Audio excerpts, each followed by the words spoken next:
नमस्कार। आज हम एक बहुत ही दिलचस्प सफर पर निकलने वाले हैं। हम टाइम में पीछे जाएंगे, उस जमाने में जब आज की रावी, झेलम या सतलुज जैसी नदियों को बिल्कुल अलग नामों से जाना जाता था।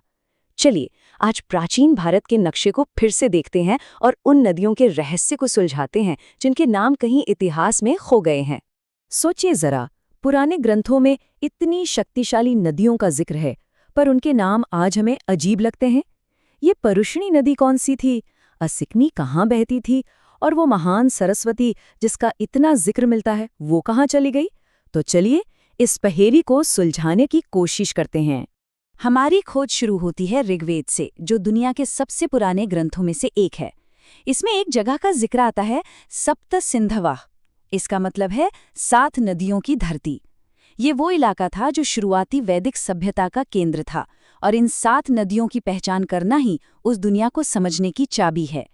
तो शुरुआत करते हैं उस जगह से जो इन नदियों का दिल थी, पंजाब। वैसे पंजाब नाम का मतलब ही है 5 पानी, यानी 5 नदियों की भूमि।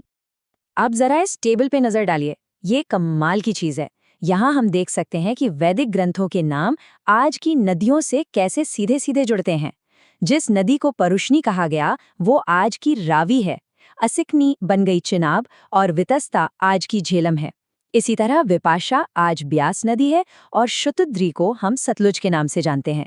ये सिर्फ नाम बदलना नहीं है, ये इतिहास और भूगोल का सीधा कनेक्शन है। और बात सिर्फ नामों की नहीं है, इन नदियों से इतिहास जुड़ा है। जैसे कि परुष्णी मतलब आज की रावी नदी बहुत खास थी।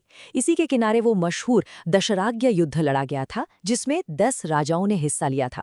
मतलब ये नदियां सिर्फ बहती नहीं थी, ये इतिहास बनते हुए भी देखती थीं। ऋग्वेद के एक सूक्त में तो इन नदियों की सीधे सीधे प्रार्थना की गई है।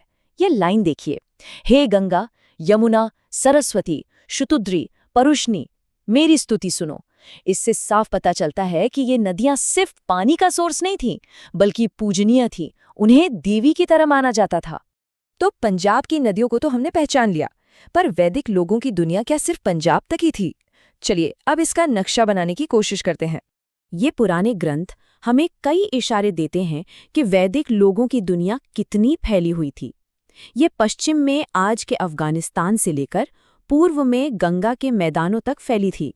अगर हम पश्चिम की तरफ देखें तो ऋग्वेद में कुब्हा नदी का जिक्र है, जो आज की काबुल नदी है। इसी तरह कुरुमु आज की कुर्रम नदी है, गोमती आज की गोमल है, और सुवास्तु आज की स्वात नदी। इससे पता चलता है कि वैदिक लोगों का प्रभाव कितनी दूर तक था।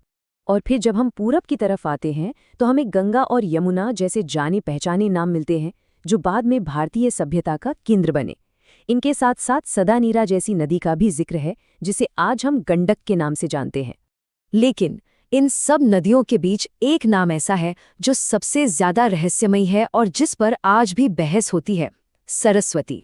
सरस्वती की कहानी बहुत अनोखी है। ऋग्वेद में इसे एक बहुत विशाल, शक्तिशाली और पवित्र नदी बताया गया है। लेकिन धीरे धीरे समय के साथ ये एक नदी से ज्ञान, संगीत और कला की देवी बन गई। ये बदलाव ही अपने आप में एक बहुत बड़ी कहानी है। और सबसे हैरान करने वाली बात तो ये है कि खुद प्राचीन ग्रंथ ही इस नदी के धीरे धीरे गायब होने की कहानी बताते हैं। शुरुआती ऋग्वेद में जिसे एक महान नदी कहा गया, बाद में उसी को एक छोटी नदी बताया गया, जो एक झील में खत्म हो जाती थी। और उसके बाद के ग्रंथों में तो ये जिक्र है कि वो रेगिस्तान में कहीं गायब हो गई। तो सवाल उठता है कि इतनी बड़ी महान नदी आखिर गई कहाँ, इसका क्या हुआ? इसे लेकर विद्वानों के बीच 2 बड़ी थ्योरीज हैं, और दोनों ही काफी दिलचस्प हैं। तो ये है वो बड़ी बहस। एक थियोरी कहती है कि सरस्वती आज की घग्घर हकरा नदी है। ये भारत पाकिस्तान में एक मौसमी नदी है और इसकी लोकेशन ऋग्वेद के वर्णन से मेल खाती है। वहीं दूसरी थियोरी इसे अफगानिस्तान की हेलमंद नदी से जोड़ती है। वहां के एक पुराने ग्रंथ अवेस्ता में उस इलाके को हरकश्वैती कहा गया है, जो सरस्वती नाम से काफी मिलता जुलता है। तो असली सरस्वती कौन सी थी? तो हम ये सब क्यों बात कर रहे हैं? इन प्राचीन नदियों के नामों को जानना इतना जरूरी क्यों है? क्या ये सिर्फ इतिहास की एक पहेली है? नहीं, ये उससे कहीं ज्यादा है। देखिए, ये नाम हमें उस जमाने का भूगोल समझने में मदद करते हैं। ये बताते हैं कि लोग कहाँ रहते थे, कैसे सफर करते थे। ये पौराणिक कथाओं को असल जमीन से जोड़ते हैं। और सबसे बड़ी बात, ये हमें दिखाते हैं कि कैसे पर्यावरण में बदलाव, जैसे किसी नदी का सूख जाना, पूरे इतिहास और संस्कृति को बदल सकता है। कहते हैं कि भूगोल इतिहास का पहला पन्ना लिखता है। तो ये प्राचीन नदियां हमें कौन सी कहानी सुना रही हैं? ये हमें श्रद्धा, पलायन और यादों की कहानी सुनाती हैं।